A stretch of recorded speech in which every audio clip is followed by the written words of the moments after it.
Ghostrunner is perhaps one of the most challenging games you will ever play. It's fast paced, requires tremendous acrobatics, and is chock full of enemies, but the real kicker is that you die in just one hit. Also, while most of your enemies are equipped with guns or other ranged weapons, all you have to generally make use of is a sword. But that's because you are the Ghostrunner, a trained cybernetic assassin. We've made our way through Ghostrunner and died hundreds, maybe even thousands of times, but hopefully our pain will be of benefit to you. Here are 5 tips that, if you take on board, will enable you to make your way through Ghostrunner with less difficulty than us, though it still won't be easy. Number 1. Keep on the move.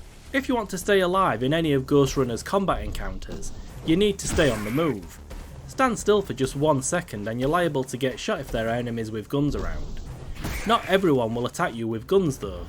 Melee thugs will dive at you from a distance, and you'll need to dodge them to avoid being pummeled, while you'll need to parry a ninja's attacks to open them up for a counter-attack. There's another benefit to keeping on the move too. It'll keep you in the flow of the action, and sometimes you need to do things instinctively rather than thinking about them. Number 2. Know your enemy. While you'll initially just be up against standard grunts armed with pistols in Ghostrunner, eventually you'll find yourself taking on a whole cacophony of adversaries, each with their own quirks that you need to be aware of and exploit. Familiarising yourself with each enemy and how it's best to take them down is critical to success in Ghostrunner. Those standard foes can be easily taken care of by jumping at them and dodging their bullets in mid-air before dashing in for the killing blow, for example. The enemies with red shields, however, require you to get above or behind them to open them up for attack. Look for grapple points or places you can wall run to get the perfect angle. And again, your mid-air dodge skill that also slows down time comes in useful too. What you really need to consider though, is what order to take out the enemies presented to you.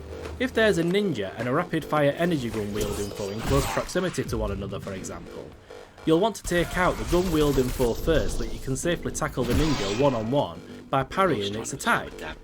Knowing your enemies and quickly assessing those you should take out first in any given situation is imperative. Number 3. Use the right skill. Throughout the course of Ghostrunner you'll acquire 4 special skills that can get you out of a tight spot or two, or simply make a combat encounter much easier, but you'll need to learn when to use each skill to get the most out of them. Blink is the first skill you obtain, and while it's handy to take down any pesky enemy, it's best used when you can line up multiple enemies behind each other as you'll dash straight through them.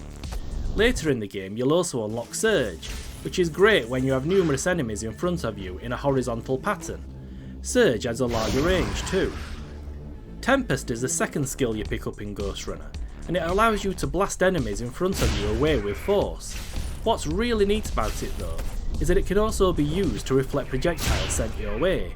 Keep that in mind when being fired at from a distance with little room to manoeuvre. And finally, the last skill you acquire is Overload, that allows you to corrupt an enemy and make it fight for you temporarily. This is best used when there are multiple enemies in close proximity to each other. They'll always target the one which is more likely to be able to take the others out. That way, there'll be less enemies for you to deal with once the effect has worn off. Ideally, you'll kill the enemy you hide before they break free of your skill, if they've killed all other enemies in the area. Number 4. Find the best route. While you can take out the enemies in each combat encounter in any order you see fit, there's often an optimum path. So, if you find yourself dying time and time again, seek out a different approach. Eventually, you're likely to find a route that enables you to take out every enemy in the area with minimum danger to yourself and in little time. You just need to piece all of your moves and skills together effectively to succeed. Number 5. Make a beeline for the blue orbs. In many of Ghostrunner's combat encounters you'll discover enemies encased in blue bubbles, which you'll soon find are impervious to your attacks. Well, most of your attacks anyway. Some special attacks can break through them if you're desperate. If you don't have a special attack available however, or don't want to waste one, follow the code from one of the bubbles surrounding an enemy to the orb that's generating it. Take down the orb with your sword, and the enemies it was shielding will now be vulnerable to your basic attacks. Basically then, whenever you enter combat with blue shielded enemies, make taking down the blue orbs protecting them your first priority.